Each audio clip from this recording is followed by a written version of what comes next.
There is a way of praying that most people have been taught their entire lives that actually prevents them from receiving what they are asking for. I know this sounds impossible. I know this might make you uncomfortable. But let me tell you something that took me 40 years to understand.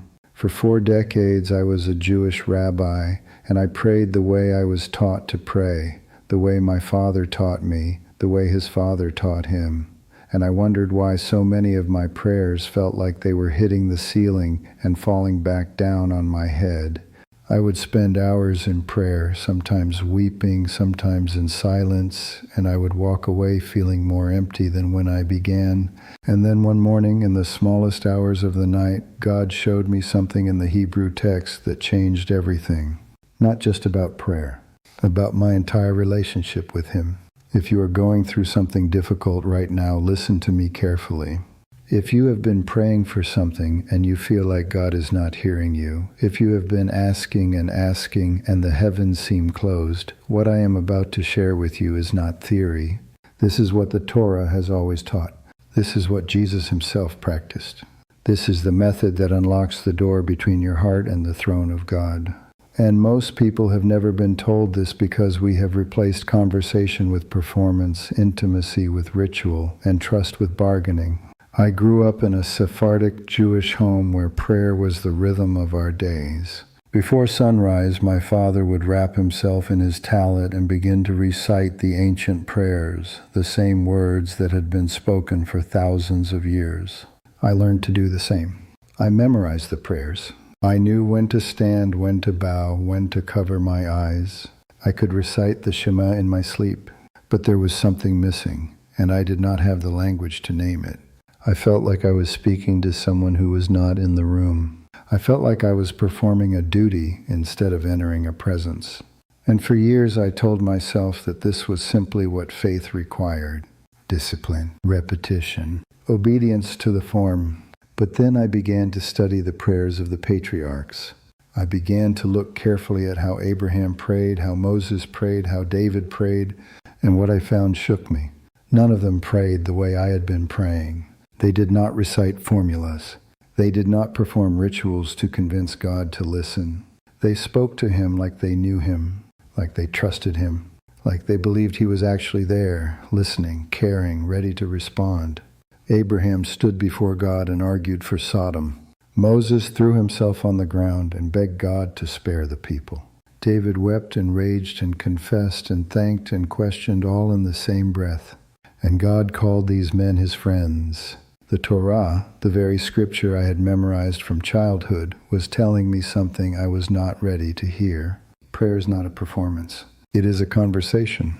It is not a transaction where you say the right words and God is obligated to respond. It is a relationship where you come as you are, broken or whole, desperate or grateful, and you speak to the one who made you, who knows you, who loves you more than you can comprehend. And when Jesus taught His disciples to pray, He was not giving them a new religion. He was giving them back what the Torah had always intended. He was teaching them to pray like a son speaks to a father, not like a servant begs a distant king. Most people pray like they are trying to convince God of something. They pray like they are presenting a legal case, listing reasons why God should act, why they deserve this answer, why their situation is urgent enough to warrant divine intervention. And I understand this. I did this for years. But here is what God showed me in the early hours of that morning when everything changed. God does not need to be convinced. He already knows what you need before you ask. He already sees your situation. He already feels your pain. The question is not whether God is willing to help you. The question is whether you are willing to trust Him enough to stop performing and start believing.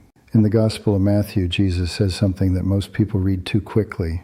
He says, "When you pray, do not heap up empty phrases as the Gentiles do, for they think they will be heard for their many words. Do not be like them, for your Father knows what you need before you ask Him." When I first read this with open eyes, after 40 years of reciting prayers I had memorized as a child, I wept, because I realized that I had been one of those people. I had been heaping up words, thinking that if I prayed long enough, loud enough, with enough passion or enough correctness, God would finally pay attention. But God was not asking for a performance. He was waiting for me to trust him. There is a Hebrew word that unlocked this for me. The word is emunah. Most people translate it as faith, but that translation is too weak. Emunah means steadfast trust. It means a confidence so deep that it does not waver even when circumstances scream the opposite. It means believing that God is good, that God is present, that God is working, even when you cannot see it, even when the answer has not come, even when everything looks like it is falling apart. And this is the foundation of the prayer that Jesus taught.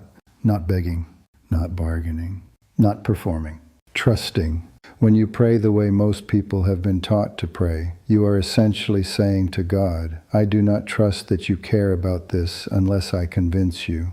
You are treating God like a reluctant authority who needs to be persuaded, manipulated, or impressed. But when you pray the way Jesus taught, the way the Torah always intended, you are saying, Father, I know you see me. I know you love me. I know you are good. I am bringing this to you because I trust you with it, not because I think you need me to explain why it matters. And that shift, that simple but profound shift from performance to trust, from convincing to surrendering, changes everything. Let me tell you what happened to me. There was a time in my life when I was facing something that terrified me. I will not go into all the details, but it was the kind of situation where you feel like the ground is disappearing beneath your feet. I prayed the way I had always prayed. I recited the prayers. I fasted. I wept. I asked God to intervene, to fix it, to make it go away, and nothing changed. Days became weeks. Weeks became months. And I began to wonder if God was even listening. I began to feel anger rising in me, the kind of anger that comes when you have done everything you were taught to do and it has not worked. And then one night, in the darkness of my room, I stopped praying the way I had been praying. I stopped reciting. I stopped asking. I just sat in the silence and said, God, I do not know what to say anymore. I do not know what you want from me. I am afraid. I am exhausted. And I do not understand why you are not answering. And in that moment, something happened. I cannot explain it in a way that will make sense to people who have not experienced it, but I felt a presence, not a voice, not a vision, just a knowing, a deep, unshakable knowing that I was not alone, that I was seen, that I was loved, and that God was doing something in the waiting that I could not see yet. And for the first time in months, I felt peace. Not because my circumstances had changed, they had not, but because I stopped trying to control the outcome and I started trusting the one who holds all outcomes in his hands. That is the prayer that Jesus taught. That is the prayer that the Torah always pointed to. It is not about saying the right words. It is not about praying at the right time or in the right posture or with the right level of intensity. It is about coming before God with a heart that trusts him more than it trusts its own understanding. It is about surrendering the need to control, the need to know, the need to have it all figured out, and simply saying, Father, I trust you, even in this, even now, even when I do not understand. There is a passage in the book of Proverbs that I must have read 1,000 times before I actually understood it. Trust in the Lord with all your heart, and do not lean on your own understanding. In all your ways acknowledge him, and he will make straight your paths. For 40 years I thought that verse was about obedience. I thought it was telling me to follow the rules and God would bless me. But it is not about rules. It is about trust. It is about letting go of the need to figure everything out, to have all the answers, to make sense of what God is doing. It is about acknowledging that God sees what you do not see, knows what you do not know, and is working in ways that you cannot comprehend yet. When Jesus taught his disciples to pray, he gave them a model. Our Father in heaven, hallowed be your name. Your kingdom come, your will be done, on earth as it is in heaven. Give us this day our daily bread, and forgive us our debts, as we also have forgiven our debtors. And lead us not into temptation, but deliver us from evil. Look at the structure of that prayer. It begins with trust. Father, not distant deity, not a noble force. Father, the one who loves you, who cares for you, who knows what you need. And then it moves to surrender. Your kingdom come, your will be done, not my plan, not my timeline, yours. And then it asks for what is needed, daily bread, not wealth, not comfort, not control over the future, just what is needed for today. And then it acknowledges the reality of relationship, forgiveness given and received. And finally, it asks for protection and deliverance, trusting that the Father who loves you will lead you through whatever you are facing. That is not a formula to be repeated mindlessly. It is a framework for trust. It is a way of coming before God that acknowledges who He is and who you are and what the relationship is actually built on. Not performance, not merit, not your ability to say the right words or feel the right feelings. Trust, surrender, dependence, love. I have been wrong about many things in my life, but I have never been wrong about this. The prayers that God answers are not the prayers that are perfectly worded or passionately delivered or repeated a certain number of times. The prayers that God answers are the prayers that come from a heart that trusts Him. And sometimes the most powerful prayer you can pray is the one where you stop trying to convince God of anything and you simply say, I trust you. I do not understand what you are doing, but I trust you. I do not see the way forward, but I trust you. I am afraid, but I trust you. And in that moment of surrender, in that moment of letting go, something shifts. Not always in your circumstances, but always in your heart. There is something else that Jesus taught about prayer that most people miss. He said, when you pray, go into your room and shut the door and pray to your Father who is in secret. And your Father who sees in secret will reward you. This is not about physical location. This is about the posture of your heart. It is about coming before God without an audience, without needing to be seen by others, without performing for anyone but Him. It is about the intimacy of a conversation that no one else is privy to. It is about a relationship that does not need external validation, because it is rooted in something deeper than what anyone else can see. For 40 years I prayed in public. I prayed in the synagogue. I prayed with others. And there is a place for that. But I did not know what it meant to pray in secret until I finally came before God with nothing to prove, nothing to perform, no one to impress. Just me and Him. And in that secret place, in that place of total honesty and vulnerability, I found what I had been searching for my entire life.